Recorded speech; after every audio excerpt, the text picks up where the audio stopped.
You ask Tiger to solve. This deals with linear equations with one unknown.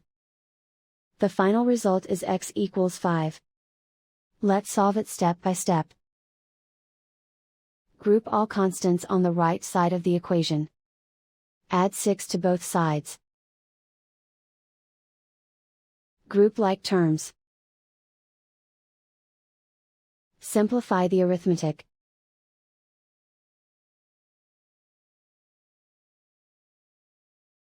Isolate the x. Divide both sides by 7. Simplify the fraction.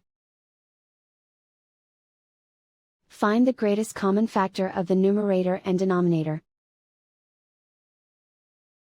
Factor out and cancel the greatest common factor.